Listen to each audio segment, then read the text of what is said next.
Who should win the AL MVP? Cal Raleigh or Aaron Judge? Let's talk about it.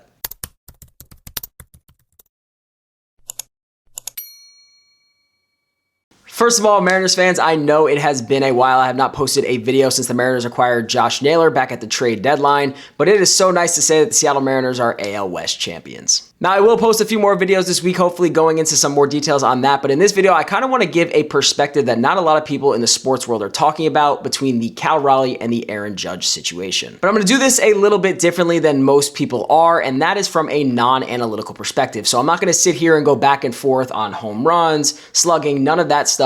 All we're going to talk about is from a non-analytical perspective. And the reason that I want to dive deeper into that non-analytical side is I feel like a lot of people are focusing strictly just on the numbers, especially from an offensive standpoint. As we know, Aaron Judge beats Cal Raleigh in a ton of different categories. But unfortunately, defensively, you cannot look at it from that analytical perspective as clear as you could from an offensive standpoint. So that's kind of why I wanted to make this video, is just really be able to talk about it from a different perspective. So let's get into the most boring part of this video, and that is, what is the meaning of an MVP? Per the internet, as we know, it means most valuable player, and it is an award given to an athlete who has demonstrated outstanding performance, making significant contributions to their team's success over a specific season, tournament, or game. While the exact definition of valuable can be subjective, the award recognizes exceptional play and the importance to a team's achievements. Now, let's just put it out there that there is no argument between the fact that Aaron Judge and Cal Raleigh have the biggest impact out of every player on their teams. So Cal Raleigh is the most important player on the Seattle Mariners as of 2025 this season,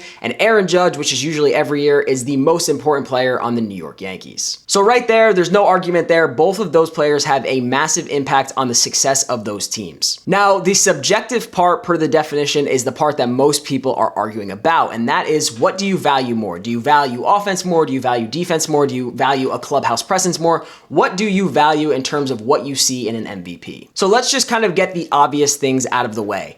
Aaron Judge is the better offensive player from a statistical standpoint, without a doubt, minus a few categories. From a defensive standpoint, Cal Raleigh has ample more importance from a defensive side than Aaron Judge's 800 innings in right field. But like I said previously, unfortunately, you can't put up on the screen, as we know, Cal won the Platinum Glove last year, but that has nothing to do with this year. But you cannot put up on the screen to see how much more value that Cal Raleigh provides on the defensive side than someone like Aaron Judge. Another more obvious point that I feel like really is not an argument amongst baseball is that catching is the most demanding and arguably the most difficult position in the entire sport. So now this is really where the subjective part comes into play in terms of what you value in a player. There's no arguing that both of them have had an incredible offensive season. Obviously, statistics show otherwise in terms of who is the better overall player from an offensive standpoint. Without a doubt, that is Aaron Judge. Again, minus a few categories. But that is what the Hank Aaron Award is for, which Aaron Judge is going to win without nobody is doubting the fact that Aaron Judge is going to win that award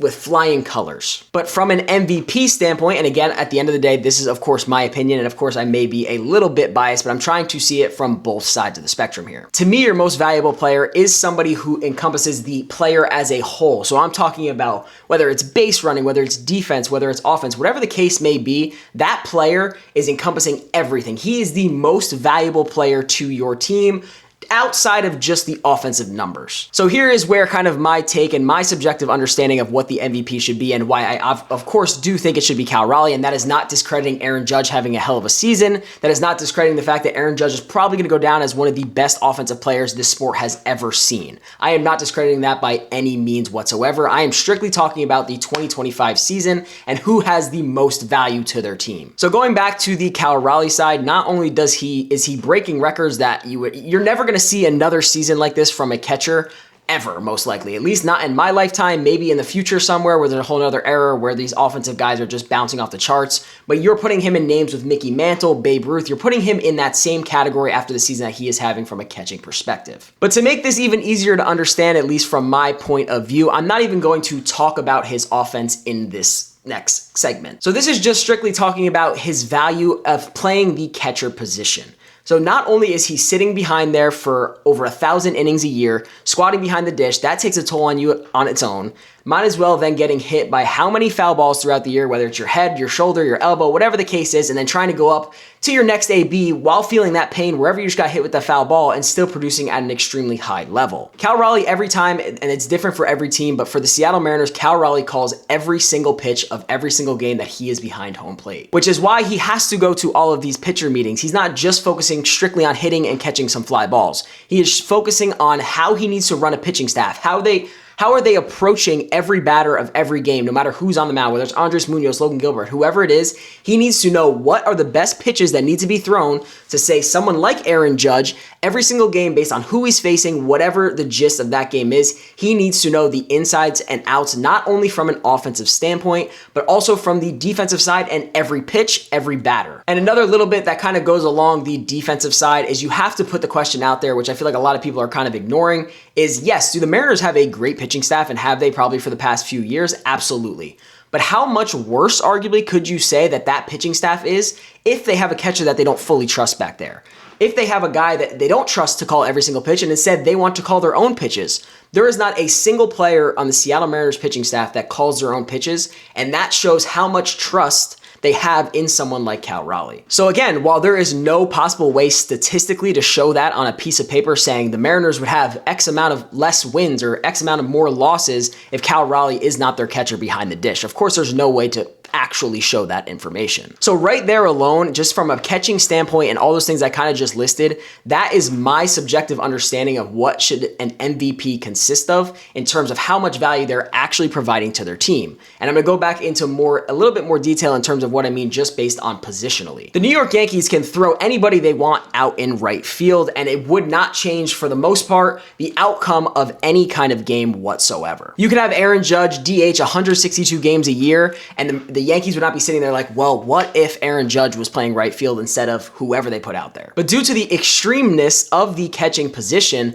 again, there's no way to actually quantify it, but how many more losses would the Seattle Mariners have if they didn't have Cal Raleigh calling the pitches? What if they had Dan Wilson calling the pitches instead of Cal Raleigh? How many games does that change where Dan Wilson would have called the fastball that could have ended up in a game-winning home run, while Cal Raleigh understands enough to throw the curveball instead and strike the guy out and get the win? Those are all things that you cannot physically on paper quantify the value of. So again, I know Yankees, Mariners, whatever it's going to be, will not see eye to eye on this argument. And at the end of the day, none of us have a say. There's going to be 30 writers that are going to sit there, vote, and that's who the winner is going to be. And I think both guys, whoever wins, are 100,000% deserving of the award. But at the end of the day, in my opinion, removing the offensive stats and focusing on the defensive side, which is a huge part in my mind of who should be the MVP, and being able to do it at Cal Raleigh's level, as we know, he won the Platinum Glove last year, and being able to control an entire pitching staff day in and day out, and be able to do all these things that he's just not getting enough credit for, and that goes for all catchers. That's not just Cal Raleigh. But those are all things, in my personal opinion, outweigh necessarily just winning in slugging or winning in batting average. And that's another thing that I'm not even going to get into, but everybody focusing on batting average all of a sudden, which is we live in a game where batting average is not as important as it used to be, but that's nonetheless the argument there. But in my personal opinion, those are some reasons, non-analytically, why I think that Cal Raleigh should win the MVP, and that's not even going into all the actual analytics for other reasons why I think he could win. But I am not discrediting Aaron Judge. He is an absolutely amazing player, and I think he deserves it just as much. But just for this season alone, bringing in other factors, that is why I think Cal Raleigh should win the MVP. But anyways, argue with me down in the comments. I'm curious to see what your guys' opinion is. Otherwise, I hope you guys did enjoy the video, and I'll see you guys in the next one. Peace out.